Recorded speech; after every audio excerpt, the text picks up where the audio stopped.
Hi, I am Drake Murphy. I was once homeless, but I worked hard, and now I can say I'm a decent citizen of Oklahoma. I never worked long in any work profession and switched jobs very often. When I was working in an ice cream company, they decided that they would use an ice cream truck for sales, rather than stalls and shops, because it's mobile and cheap. I was also selected for the truck ice cream seller. I was paired with Raven. She will be working with me as a part-timer because she is a student and has classes to attend. But it's alright with me because she's hardworking and doesn't mess things up. We got on roads and soon find a park where lots of kids were playing. We turned on the truck ice cream music and we were flooded by kids. We served ice cream after ice cream. Raven was tired. That was the first day, Raven. I never thought it would be this tiring. We will get used to it soon. More sales, more increment. Is that our slogan? You Gen Z are funny as hell. We were wrapping things up because it was almost dark outside. For a minute, I saw someone in the woods. I used my torch to see, but it turned out it's a stray dog. Is something fishy out there, Drake? No, just a stray dog. But I felt like someone was watching me when I was outside to close the back door. It's almost dark, and this place is not safe either. We should go home already. Yeah, let's go. As I was going to the driver's seat, I felt it again. The feeling of someone watching me. But I ignored it. Next day, Raven will be late because she has an extra class.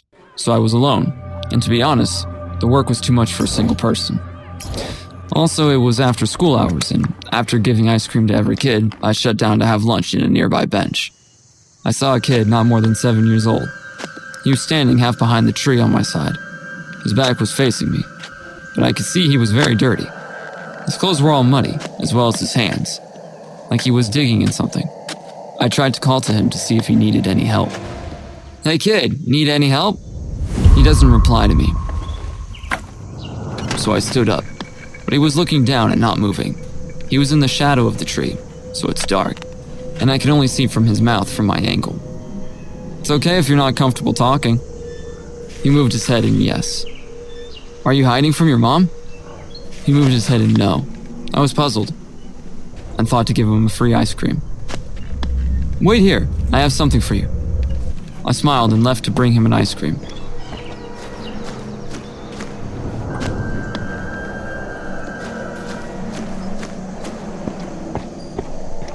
When I came back, his back had moved closer suddenly.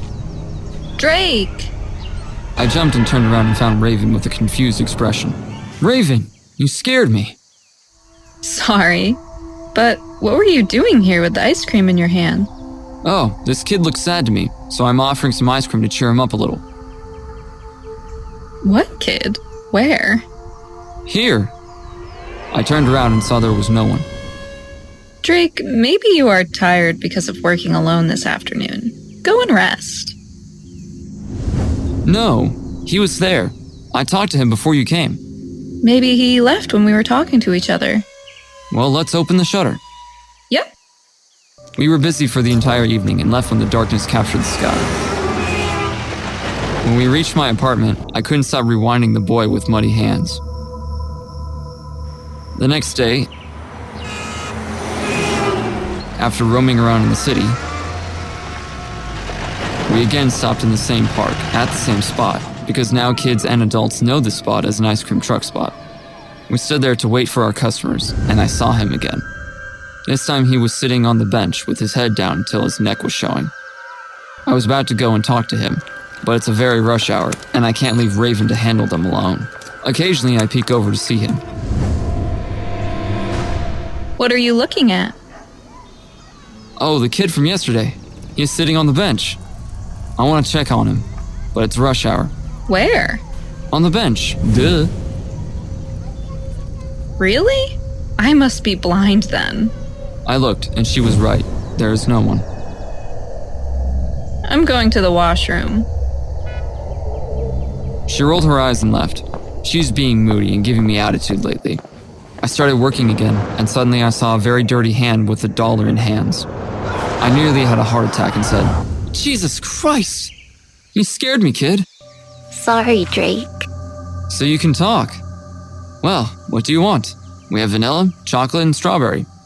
He interrupted me and said, Mint. I want mint flavor. Okay. I gave him his ice cream, but he was still looking down, so I got a bit close. By bending a little down, I saw he was covered with mud from head to toe. I saw his hand. His nails were full of mud and cuts, and I couldn't control but ask him, "You should wash your hands, or else you will get sick with all that mud you will eat with the ice cream." He didn't answer me, and left with the ice cream. I watched him go into the woods. I felt a bit off, but I shrugged it off until I realized I never told him my name. I told myself maybe he heard Raven calling me by my name. So next time we meet, I'll ask him his name, and with that, I fall asleep. But got up with a nightmare, as if I was burned and could not move. When I checked my phone, it was 3 a.m, and I was not able to sleep after that. Bro, you look beat up today. Yeah, had a rough night, that's all. Suddenly, her phone rang, and she had to leave urgently because her mother fell and sprained her legs at work. She looked at me with worry. Drake, I am really sorry. I stopped her midway. It's okay. Your mother needs you. Please go. I will handle everything. Don't worry. I pushed her out, but she told me she would definitely do something to make it even. This girl. I was all alone again. After an hour or so, I heard a knock on the truck. Here he was again, waiting with his head down. "Hey, kiddo. Where were you?" Around. I was confused with his reply, but I have to ask him his name. Well, I forgot to ask you your name, as you now know mine. It's Peter. Peter. It's a very cute name for a cute boy. When I gave him his ice cream, I saw his nails were missing, but there was no blood.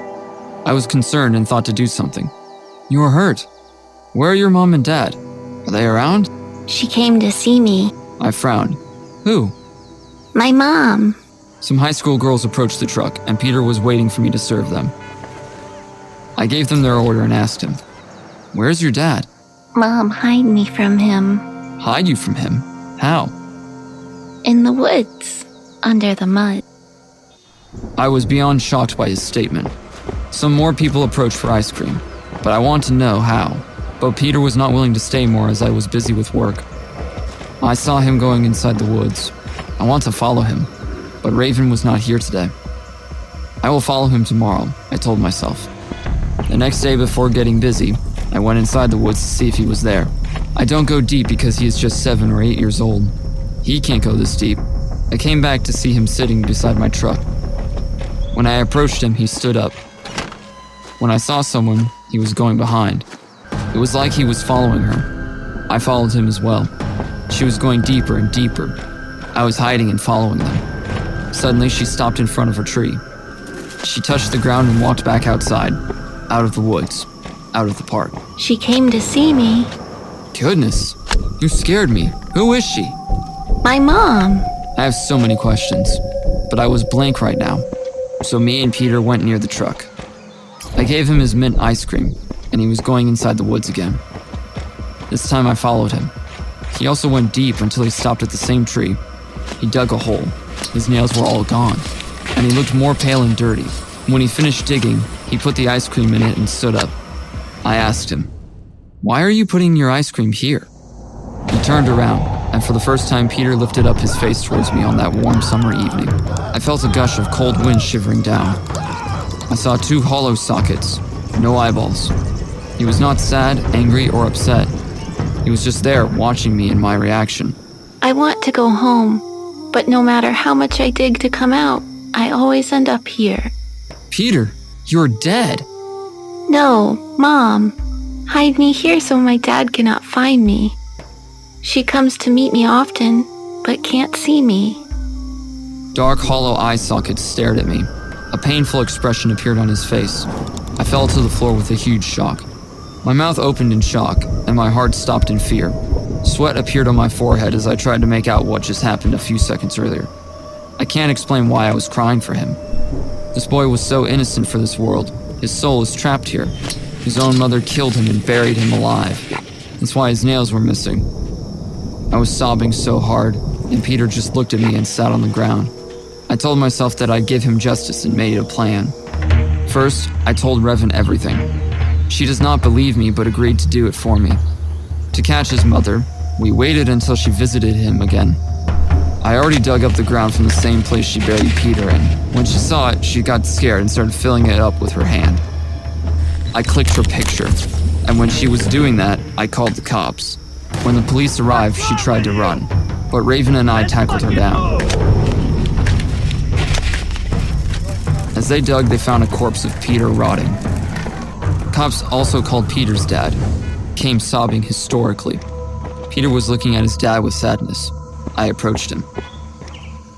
I'm so sorry for your loss. Thank you so much for this. He looked so sad that I decided to tell him everything by the time I told him everything he asked me. Is he here right now? I nodded yes. Where?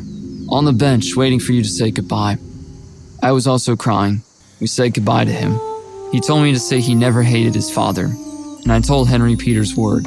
With that, he was freed from the hell his mom put him into.